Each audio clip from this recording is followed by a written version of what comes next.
How I Learned What I Learned is August Wilson's autobiographical show. It's getting its Chicago premiere at the Broadway Playhouse. Of course, the star of the show is Chicago's own Harry Lennix. Thank you so much for your time today. It's great to be with you, Rudy. Thanks for having me. Oh, of course. I mean, this is part of Congo Square Theatre Company's 25th anniversary. You're a longtime board member. How does it feel to have this show as part of this big celebration? Well, it feels a little like full circle in a lot of ways. I am a longtime board member. I remember when the two founders of the company, Reginald Nelson and Derek Sanders, came up to me in 2000 at the Goodman Theater in the old space, at what is now at the Art Institute, and they asked me if I would be their advisor, one of their advisors. Another one of those advisors was, of course, the great August Wilson. And so to be able to celebrate the fact that they've been around for 25 years, a quarter of a century, is quite extraordinary. And I can't think of a better and more fitting play to do than August Wilson's self-exploration as to how he became August Wilson. He was extremely important to this theater company. He gave them really their first significant donation.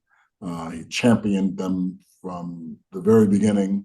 And for this to kind of come together in this way, I think feels like poetic justice.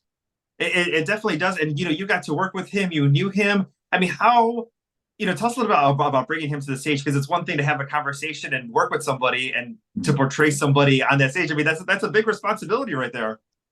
It is. It's I didn't even know this play existed while I was working with him. I don't think it did, because when I worked with him in the room, I'd known him many years over the time of doing a couple of his plays, primarily Mulroney's Black Bottom, but I was in the room with him during King Hedley II at the Mark Taper Forum. And he was still working on the play and writing it, and they had been touring it with another cast for at least a year before I came into it. But to have met him and to be able to hang out with him and to meet some of the people who were represented in this play, some of the people you mentioned, Rob Penny, and a lot of the guys from Penumbra, although they're not mentioned in the play, they helped him develop as a playwright. People like Lou Bellamy and Terry Bellamy and Claude Purdy. These men and these figures are extremely important. So I think it just feels good, and that's a generic term, but I don't mean it in a generic way.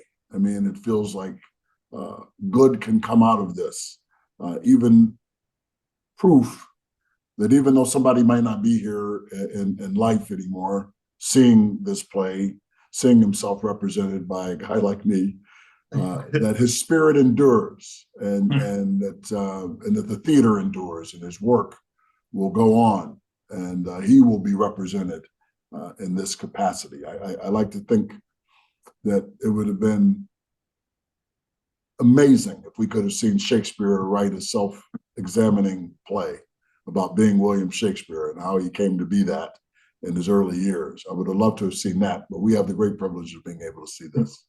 Yeah, I mean, it's such a rare thing to have somebody look back on their life and some of those key moments there. I mean, it's just so fascinating. And definitely, there's going to be a lot of August Wilson super fans who want to see the show, but you're also going to have, fans of yours, from the Blacklist or from Justice League, and everyone's coming from a different perspective. I mean, talk a little bit about maybe some of those newer theater fans who maybe were unfamiliar with August Wilson, or this might be their first theater experience seeing the show.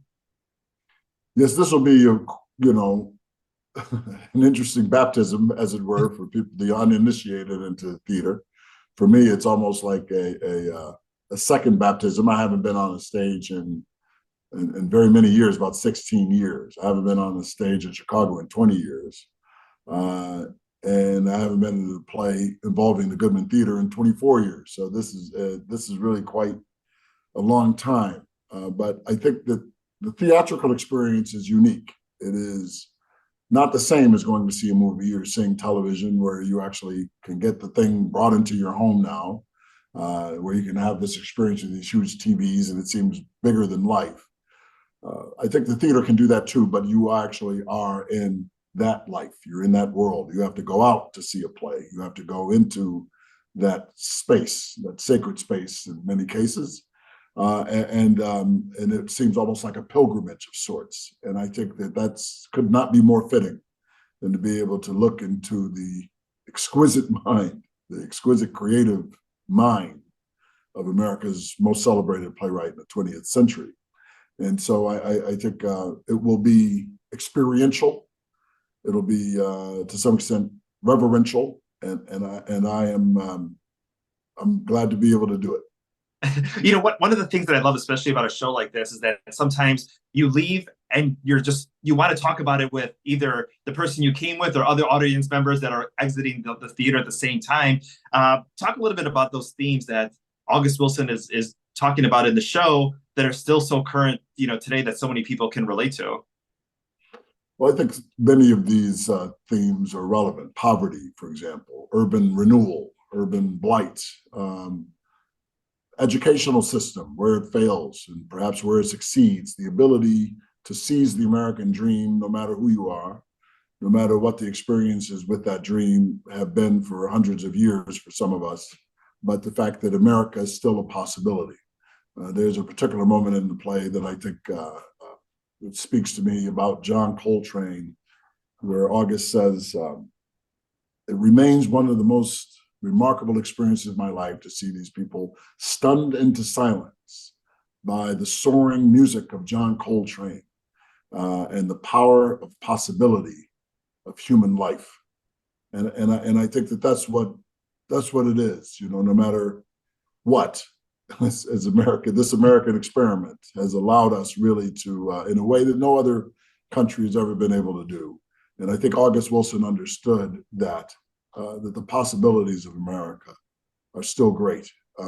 We can improve it. We could try to fix it. That is perhaps our greatest debt to it, is to try to make it more perfect. But that he was able to tackle it through his art, and he's given us the great privilege of being able to use that art of his, that genius of his, to go about addressing the same things.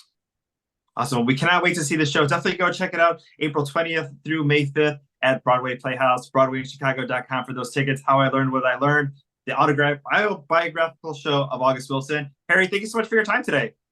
Thank you very much, Rudy. Appreciate it. Thank you.